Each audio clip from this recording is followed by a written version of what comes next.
Ayan, so magandang araw mga kababayan, and this is Divine PH. And ngayong araw po may gusto po akong pag-usapan dahil good news sa ating mga kababayan dyan sa Surigao del Sur ay nagtungo po ang ating presidente. Ito po patunay lang to na puspusan po talaga ang pagtatrabaho ng ating Pangulo. Parang sa isang araw, nakakailang activities po siya no, para mapaglingkuran, mapagsilbihan ng ating mga kababayan. Bali ngayong araw nga po, kasabay po ng ika-64 araw ng Surigao del Sur.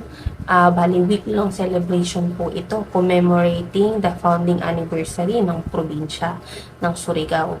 Si President Bongbong Marcos po ay nag-distribute ng various assistance para po sa mga ating magsasaka, sa ating mangingisda, and syempre, para po sa kanilang pamilya. Bali, ginanap po ito dito sa may Surigao del Sur Sports Complex sa may Tandag City. Ngayong araw yan mga kababayan, bali kaninang umaga po. Bali, yun nga po namahagi or iturn over po ni President Bongbong Marcos ang mga farm machinery, equipment, and other support service na nagkakahalaga po ng 6 million from the Department of Agriculture, Region 13. To farmer cooperatives and associations in Surigao del Sur. These include a four-wheel drive tractor, a multi-commodity thresher, a holding truck, and a corn mill. And syempre po, hindi lang yan. President Bongbong Marcos distribute a cash assistance worth 10,000 pesos sa mga selected beneficiaries dyan po sa may Surigao del Sur. And another group of 10 beneficiaries from Agusan del Sur to provide immediate financial relief to local residents. Additionally po, President Bongbong Marcos turns over a check worth 12.48 million to the provincial government of Surigao del Sur. And Agusan del Sur naman po will receive 50 million. These funds are expected to be used for various development projects that will benefit the wider community.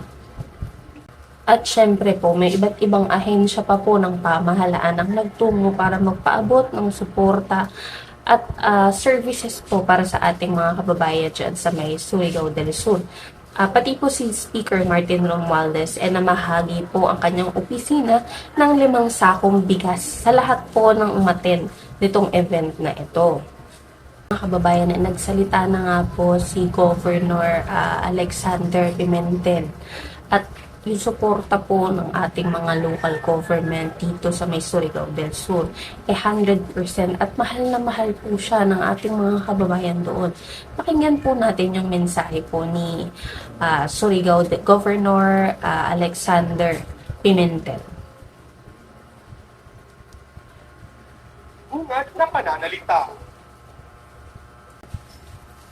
His Excellency President Ferdinand Bongbong Marcos Jr.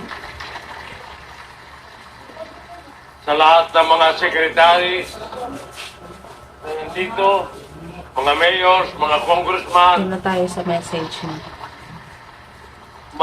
maraming salamat po, mahal na Presidente, dahil kayo lang ang Presidente, hindi naman sa pagsisira ng iba, na hindi lang tuwing kalamidad pumupunta.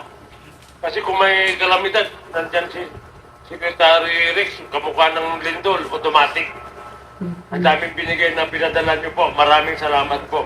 At ngayon po, kayo lang ang presidente na umiikot sa buong bansa, lahat ng probinsya, kahit walang kalamidad, para magbigay ng mga tulong sa mga lahat ng klase ng tao, lalo na to sa mga mananagat at pag-uuma ay farmers and peasants para. Ano yun?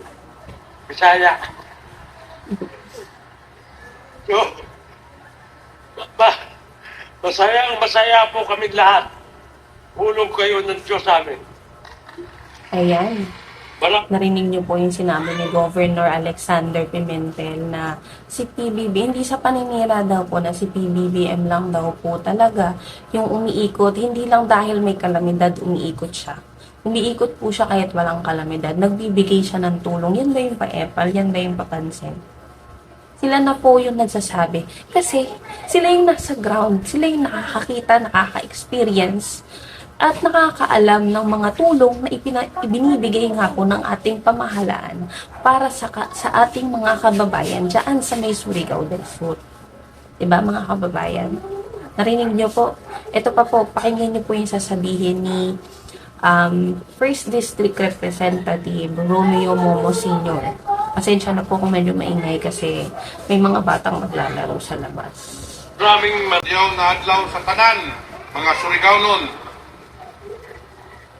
Sa ating Pangulo, His Excellency, President Ferdinand Romualdez Marcos Jr. Mr. President, ngayong araw po ang lahat ng Surigao nun ay nagagalak sa pagbisita po ninyo sa aming probinsya. Kayo po, ito po ang kauna-unahang pagkakataon na ang isang presidente ay bumisita sa lalawigan ng Surigao del Sur at nabigay ng mga ayuda sa mga magsasaka at sa mga mangingisda. Ito po ay nagpapatunay lamang na kayo ay isang Pangulo na matulugin sa ating kapwa Pilipino. Pangulong nagtatrabaho talaga. Noong dumaan na taon 2023, ang Surigao del Sur iniinig ng isang malakas na lindol. Marami po ang napinsala at naapektuhan ng ating mga kababayan. Pero hindi nyo kami pinabayaan, Mr. President. Agad-agad nagpadala kayo ng 70,000 food packs through DSWD Secretary Rex Gatchalian. At hindi lang yun, Mr. President. Binigyan din po ninyo ang mga nasiraan ng bahay na 5,300 displaced persons na nagkahalaga po ng 12,000 pesos each to total amount of 70 million pesos.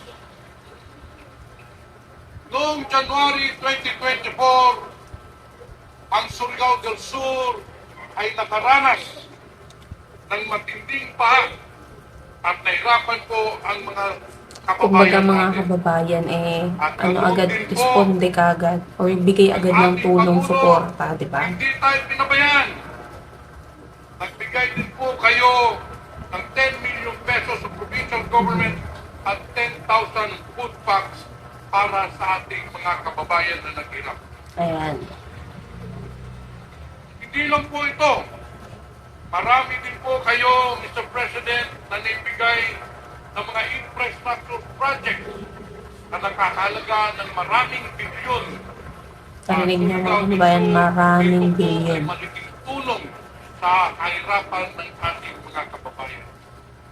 At iba pang mga programa that has uplifted the quality of life of all Surigaono. Kaya po, Mr. President, kukunin ko po ito ng pagkakataon na paabot po sa inyo ang aming taus-pusong pasasalamat sa inyo, Mr. President. Kayo po ang Pangulo na tinitakala ko na may malaking puso para tulungan ang mga kapwa Pilipino dito sa ating bansa. I would like to assure President Ferdinand Romualdez Marcos Jr. that all the people of Surigao del Sur is in full support of your programs and your administration.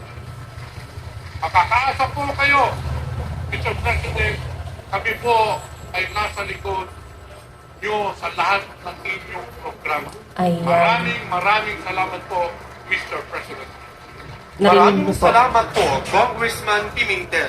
Ayan, mga kababayan, narinig niyo po na 100% yung suporta po na ibinibigay ng probinsya ng Surigao kay President Bongbong Marcos sa lahat ng programa po niya para sa ating mga kababayan din naman po yun. So yan, narinig nyo naman po yung mga congressman natin, yung governor natin, na hindi naman sa paninira, si PBBM lang daw po yung gumawa na bumaba talaga at namahagi ng tulong, hindi lamang po pag may calamity or whatsoever. Tumutulong siya kahit po walang, kasi sabi nga po nung isang congressman, 'di ba? Na tumutulong siya hindi lang dahil may calamity or kung ano man. Tumutulong po talaga siya, bumababa talaga siya para maglingkod, para magbigay ng tulong sa ating mga kababayan dito sa may Surigao del Sur. So yan mga kababayan, good news po yan. And syempre ko, kinakongratulate ko po yung probinsya ng Surigao dahil ayan po mga kababayan, si PBBM po talaga yung bumababa para po, gusto kasi ni PBBM talaga makita po yung sitwasyon ng ating mga kababayan. At gusto niya syempre malaman kung ano ba yung mga kailangan pa ng ating mga kababayan, 'di ba? So yun mga kababayan, good news po yan and yun lamang po, maraming salamat po sa inyong lahat.